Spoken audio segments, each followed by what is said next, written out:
நம்ம வழக்கமா state board, central board கேள்விப்பட்டிருப்போம். இது என்ன புதுசா சுகர் போர்ட் அப்படின்னு பாக்குறீங்களா? வாங்க அதை பத்தி விரிவா பார்க்கலாம். கஞ்சி, கூழ், பதநீர், இளநீர்னு நம்ம நாட்டுல இயற்கையான முறையில தயாரிக்கப்படுற நம்ம உடல்ல குளிர்ச்சியா வச்சுக்கிற குளிர்பானங்களை விட்டுட்டு நம்ம மக்கள் எல்லாரும் கண்ணுக்கு குளிர்ச்சியா இருக்கிற செயற்கையான குளிர்பானங்களை தான் அதிகமா விரும்பி சாப்பிடுறாங்க. மேற்கத்திய கலாச்சாரம் நம்ம நாட்டுக்குள்ள ஊடுருவனதும் அதை நோக்கி நம்ம ஓட தொடங்கியதும் தான் இந்த மாதிரியான சத்தான உணவுகளை நம்ம இழந்துட்டு வர்றதுக்கு முக்கிய காரணமா இருக்கு. இயற்கையா தயாரிக்கப்படுற குளிர்பானங்கள்ல பின்னுக்கு தள்ளி செயற்கையா தயாரிக்கப்படுற குளிர்பானங்களோட ஆதிக்கம் அதிக வந்துட்டு இருக்கு. கண்களை கவரக்கூடிய விதவிதமான கலர் கூல்ட்ரிங்க்ஸ கண்டிப்பா நம்ம எல்லாரும் குடிச்சிருப்போம். இது நம்ம உடம்புக்கு ஆபத்துன்னு தெரிஞ்சும் நாளடைவுல அந்த சுவைக்கு அடிமையாகிட்டு வரோம். இதனால பள்ளி பருவத்திலேயே குழந்தைகளுக்கு சர்க்கரை நோயும் உடல் பருமனும் அதிகரிச்சு வரக்கூடிய நிலை ஏற்பட்டிருக்கு. கடந்த 10 ஆண்டுகள்ல குழந்தைகளுக்கு டைப் 2 நீரிழிவு நோய் குறிப்பிடத்தக்க அளவுல அதிகரிச்சு வருவதா மத்திய இடைநிலை கல்வி வாரியம் அதாவது CBSE குறிப்பிட்டிருக்காங்க. சர்க்கரை உட்கொள்றதுனால அது தொடங்க ஆரம்பத்துல நம்ம குழந்தைகளுக்கு புத்துணர்ச்சியாவும்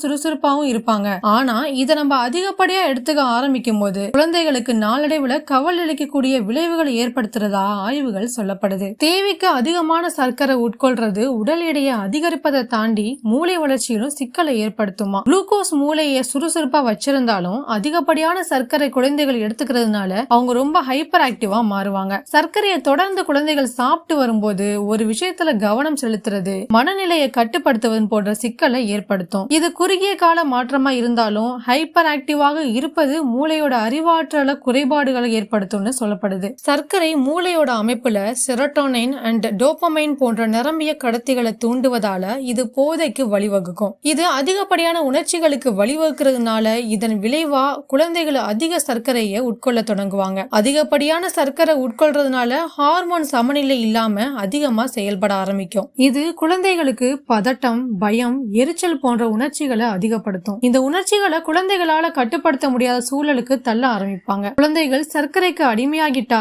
அது இரத்த சர்க்கரை அளவை பெருமளவு அதிகரிக்க வழிவகுக்குது. இது அவர்களுக்கு பார்வை குறைபாடு மற்றும் கண்களை பலவீனம் அடைய செய்யறதுக்கு வாய்ப்பு இருக்கு. அமெரிக்கன் ஹார்ட் அசோசியேஷன் கூற்றுப்படி 2 முதல் 18 வயது வரையிலான குழந்தைகள் தினமும் 24 கிராம் அல்லது 6 தேக்கரண்டி சர்க்கரைக்கு அதிகமா உட்கொள்ள கூடாதுன்னு சொல்றாங்க. நிபுணர்கள் பரிந்துரைக்கும் அளவுல சர்க்கரை எடுத்துக்கிறது மூலமா அவங்களோட உடல் நலமும் மூளை வளர்ச்சியும் அதிகப்படியா மேம்படும் சொல்லப்படுது. இந்த ஆபத்தான நிலையை கட்டுப்படுத்த கடந்த வாரம் CBSE அனைத்து பள்ளிகளுக்கும் சுகர் போர்ட்ஸ் அமைக்கணும்னு உத்தரவிட்டாங்க. இது சர்க்கரையில் உள்ள உணவுகள் மற்றும் குளிர்பானங்கள் தொடர்பான மறைமுகமான உடல் நல ஆபத்துகளை குழந்தைகளுக்கு புரிய வைக்கும் நோக்கில மேற்கொள்ளப்பட்டதா சொல்லப்படுது. சுகர் போர்டுல தினசரி பரிந்துரைக்கப்படும் சர்க்கரை அளவு, சாதாரணமாக சாப்பிடப்படும் உணவுகளோட சர்க்கரை அளவு, அதிக சர்க்கரை உணவுகளால் ஏற்படுற உடல்நல ஆபத்துகள், ஆரோக்கியமான உணவுகள் குறித்த தகவல்கள்னு நிறைய விஷயம் தெரிவிச்சிருக்காங்க. இந்த முயற்சி மாணவர்கள் உணவு பழக்கங்கள்ல சரியா தேர்வு கொள்ளணும் அப்படிங்கிறதுக்காகவும் நீண்ட கால ஆரோக்கியத்தை காக்க உதவணும் அப்படிங்கிறதுக்காகவும் இந்த விழிப்புணர்வு கொண்டு வந்திருக்கதா CBSE சொல்லப்படுது.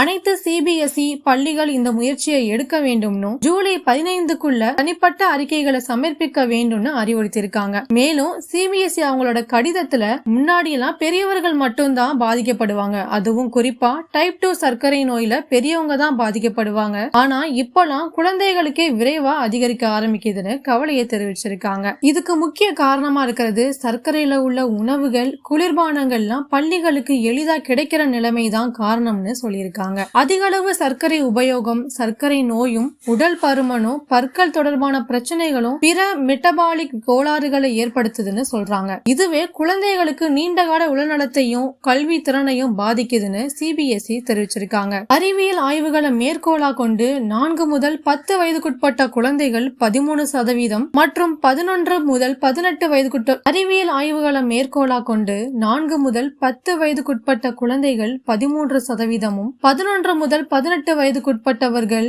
15% வரை தினசரி கலோரிகள் தேவைக்கு சர்க்கரையிலிருந்தே பெறுகிறார்கள் சொல்லப்படுது. இது பரிந்துரைக்கப்படும் 5% வரம்பை விட அதிகமா இருக்குதான். WHO சொல்லப்படுற வேர்ல்ட் ஹெல்த் ஆர்கனைசேஷன் வெளியிட்ட ஒரு அறிக்கையில 5 வயதுக்குட்பட்ட 3.5 கோடி குழந்தைகள் உடல் பருமனுடன் இருப்பதாகவும், இது பணக்கார நாடுகள்ல மட்டும் இல்லாம நடுத்தர மற்றும் குறைந்த வருமானம் உள்ள நாடுகளிலும் அதிகரித்து வருவதா தெரிவிச்சிருக்காங்க. எங்கள் மாணவர்கள் சர்க்கரை உணவுகளை குறைப்பதற்கான விழிப்புணர்வை நாங்க ஏற்படுத்திட்டு இருக்கோம். எங்கள் பள்ளி கேண்டீன்ல ஒரு மிளகு அடிப்படையிலான ஆரோக்கிய உணவை கட்டமைப்போட செயல்படுத்துறோம். சில சத்தான பானங்களையும் நாங்க கொடுத்துட்டு இருக்கோம்னு CBSE பள்ளி நிர்வாகி ஒருவர் தெரிவிச்சிருக்காங்க. பாட நேர இடைவெளியில ஆசிரியர்கள் மாணவர்கள் வீட்டுல இருந்து கொண்டு வர உணவை கவனிச்சு பெற்றோருக்கு ஆரோக்கிய ஆலோசனை வழங்கிட்டு இருக்காங்க. ஏற்கனவே எங்கள் பள்ளியில சுகர் போர்டை நாங்க நிரூபிச்சிருக்கோம் அப்படின்னு சொல்லியிருக்காங்க. இந்த விழிப்புணர்வு எல்லாம் மக்களோட மத்தியில பெரும் வரவேற்பையே பெற்றிருக்கு.